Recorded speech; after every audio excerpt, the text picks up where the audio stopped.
नमस्कार साथियों, स्वागत है आपका अपने YouTube चैनल में। और आज हम आपके लिए लेके आ रहे हैं कि मई माह के दौरान सोयाबीन की खेती करने वाले किसानों को अपने खेत में क्या-क्या काम करने चाहिए, किस प्रकार की व्यवस्था करनी चाहिए, इन्हीं बातों के ऊपर चर्चा करेंगे मई महीने की साप्ताहिक सलाह में। शुरू करने से पहले मेरा आप सभी से विनम्र निवेदन है कि जिन किसान भाइयों ने इससे पहले गेहूं की फसल लगाई थी, तो कृपया नरवाई नहीं जलाएं।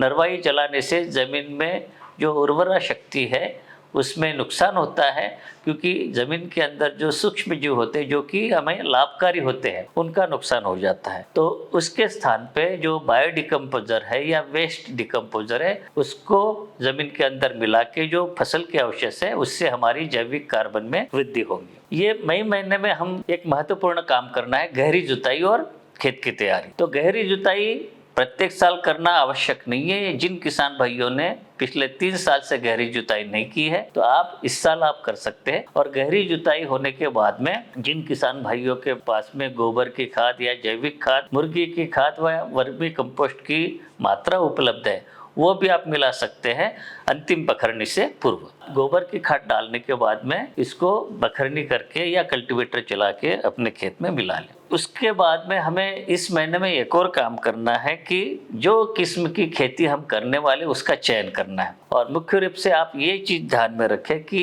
अपने खेत में केवल एक किस्म लगाने के बजाय 2-3 किस्मों का चयन करें। और ये 2-3 किस्में ऐसे रहे कि अलग अलग समय में पकने वाली हो। एक कम समय में पकने वाली यानी कि 90 दिन के अंदर, एक 100 दिन के अंदर पकने वाली हो, और एक 100 दिन से अधिक दिनों तक पकने वाली हो। ऐसा करने से हमारा फसल का नियोजन भी अच्छा हो जाता है, कटाई भी एक समय पे नहीं होगी, तो लेबर की दिक्कत भी नहीं होगी। और हर एक वैरायटी में ऐसे कुछ गुण होते हैं कि प्रतिरोधक क्षमता होती है किसी कीड़े के बारे में या बीमारियों के बारे में। तो एक किस्म में अधिक अगर प्रकोप भी हो जाए तो दूसरी किस्मों में हमारा नुकसान भरपाई हो जाता है। अब बात करेंगे खेत की तैयारी की, कि जैसे मैंने बताया कि 3-4 साल में एक बार हमें गहरी जुताई कर लेनी चाहिए। और गहरी जुताई के बाद में बखर चला के, कल्टीवेटर चला के खेत को तैयार कर ले। और अंतिम बखरनी से पहले आप गोबर की खाद 5 से 10 टन प्रति हेक्टेयर के हिसाब से आप डाल सकते हैं, जिनके पास पर्याप्त मात्रा में उपलब्ध है। और जिनके पास कम है तो मुर्गी की खाद भी आप डाल सकते हैं या वर्मी कंपोस्ट भी डाल सकते हैं, और इसकी मात्रा जो रहेगी 2.5 टन प्रति हेक्टेयर। समुचित पोषण प्रबंधन के हिसाब से जैविक खाद यानी कि गोबर की खाद, मुर्गी का खाद, ये बहुत आवश्यक है। इसको अच्छी तरह से जमीन पे मिला ले और उसके बाद में अंतिम बखरनी करें तो ये अच्छी तरह से जमीन में मिल जाएगा। मई महीने के दौरान जिन किसान भाइयों के पास में पर्याप्त सिंचाई की व्यवस्था है, आप एक और काम कर सकते हैं कि ढेंचा या सनई की जो फसल है, सनहेम्प है, उसको इस समय पे उसको अपने खेत में बोले। 60 किलोग्राम प्रति हेक्टर ढेंचा की मात्रा है, अपने खेत में बोले। और 1 या 2 सिंचाई होने के बाद में जब 40-50 दिन की हो जाए तो उसको जमीन में मिलाए। तो इससे क्या होगा कि जमीन में उर्वरा शक्ति बनेगी, और एक जो पोषक तत्वों का प्रबंधन हम इसी प्रकार से हम कर सकते हैं। कई सालों से आप लोग देख रहे किसान भाइयों की समय समय पे सूखे की स्थिति का सामना हमें करना पड़ता है, और जब नहीं चाहिए तब बारिश आती है। और कई बार ये होता है कि 15 दिन से लेके 20 दिन तक का सूखा आपके खेत में देखा गया है।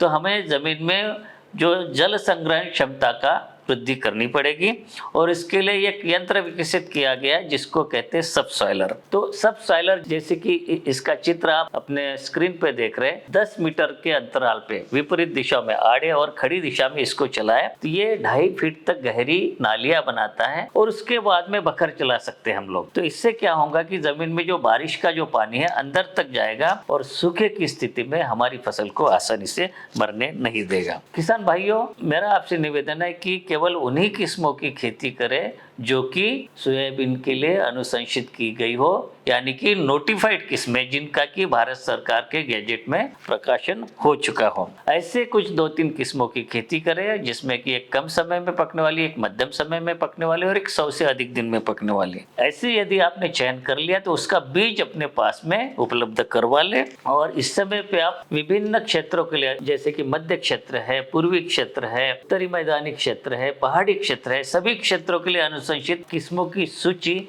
इस समय पे आप स्क्रीन पे देख रहे हैं। और इनमें से कोई भी 1, 2 या 3 किस्मों का चयन कर ले और उसका बीज अपने पास में रख ले। और इंश्योर कर ले कि जो बीज आपने लिया है उसकी अंकुरण क्षमता यानी गुणवत्ता सही है या नहीं। यदि आपके पास बीज उपलब्ध हो गया है तो मई माह के दौरान एक और काम आप कर सकते हैं। जैसे कि हम बीज उपचार की बात करते हैं, फफूंदनाशक, कीटनाशक और राइजोबियम पीएसबी या जीवाणु कल्चर की बात करते हैं, जिसको कि हम FIR का तरीका बोलते हैं। F मतलब फफूंदनाशक फंजीसाइड, I मतलब इंसेक्टिसाइड यानी कि कीटनाशक और R मतलब राइजोबियम पीएसबी कल्चर या जैविक कंसोर्शिया। उनमें से इस कड़ी में इस समय पे मई महीने के दौरान आप जो अनुशंसित रसायन है फफूंदनाशक और कीटनाशक जैसे कि एजोक्सिस्ट्रोबिन, थायोफेनाइट मिथाइल और थायोमिथाक्सम, संपूर्ण विवरण इस समय पे स्क्रीन पे आप देख रहे हैं। ये ऐसे रसायन है जिसमें कि कीटनाशक भी है और फफूंदनाशक भी है। इसकी 10 मिलीलीटर प्रति किलो बीज के हिसाब से मात्रा ले और अपने बीज को उपचारित कर ले, इसी समय पे कर ले, यानी कि बोनी से 1-1.5 महीना पहले भी आप इसको उपचारित करके रख सकते हैं। तो ये एक पर्याप्त समय है। लेकिन ध्यान रहे कि राइजोबियम या पीएसबी कल्चर या जो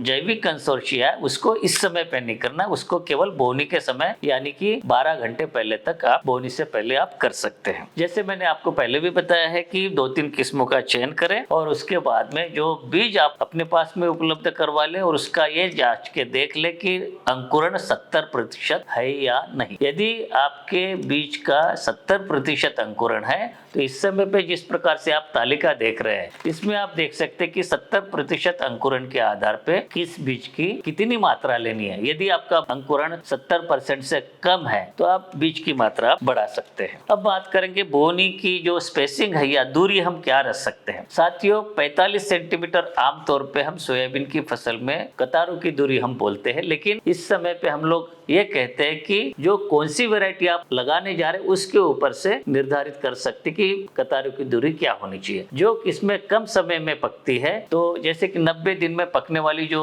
मध्य प्रदेश में मालवा में बहुत ज्यादा पॉपुलर है, NRC 150 है, JS की 23-3 है, JS 23-9 है, JS 22-12 है, ऐसी किस्में जो कि 90 दिन के अंदर पक जाती है तो उनको 30 सेंटीमीटर की दूरी कतारों की दूरी पे हम बो सकते हैं। और ऐसी किस्में जो मध्यम समय में 95 दिन से अधिक समय में या 100 दिन से अधिक समय में पकने वाली है उनको आप 45 सेंटीमीटर की दूरी पे आप बो सकते हैं। और साथ ही साथ जो बीज से बीज की मात्रा या पौधे से पौधे की दूरी है 5 से 10 सेंटीमीटर आप रख सकते हैं। अब बात करते हैं बोनी की विधि की। साथियों जैसे पूर्व में भी चर्चा हो चुकी कि विपरीत मौसम की स्थिति में हमारी फसल को बचाने के लिए नई पद्धतियों को अपनाना अत्यंत आवश्यक है और उसमें BBF पद्धति यानी कि निश्चित कतारों के बाद में 5 या 6 कतारों के बाद में एक नाली बन जाती है, BBF शेड्रिल इसके लिए आती है, या रीच फरो वाली पद्धति प्रत्येक जो कतार के बाद में नाली बन जाती है वो है, या फिर रेज बेड फरो वाली जो पद्धति है रेज बेड वाली उसको आप अपना सकते हैं। इनसे क्या होता है कि नाली बनने से जल संग्रहण भी हो जाता है या सूखे की स्थिति में हम फसल को जल प्रबंधन के काम हो सकता है। यदि हमको सिंचाई भी करनी पड़े तो जो नालियां बनते उससे हम सिंचाई कर सकते हैं। मशीनीकरण की जहां तक बात है तो इस समय पे आप लोग सोयाबीन की खेती में उपयोगी जो मशीनें है, ट्रैक्टर है, सीड्रिल है, स्प्रे यंत्र है, स्प्रेइंग मशीन है, उनकी मरम्मत कर ले, रखरखाव कर ले, मेंटेनेंस कर ले और उसके साथ ही साथ अन्य जो उपयोगी आदान है जैसे बीज है, उर्वरक है, खरपतवार नाशक है, कीटनाशक है, जो कि आपको पहले से ही पता है कि अपने क्षेत्र में क्या आवश्यकता होती है, कौन से कीड़े लगते हैं, कौन सी बीमारी लगती है, उन आदानों की भी व्यवस्था इस समय पे इस महीने में आप कर सकते हैं। तो साथियों आप हमारे चैनल के साथ में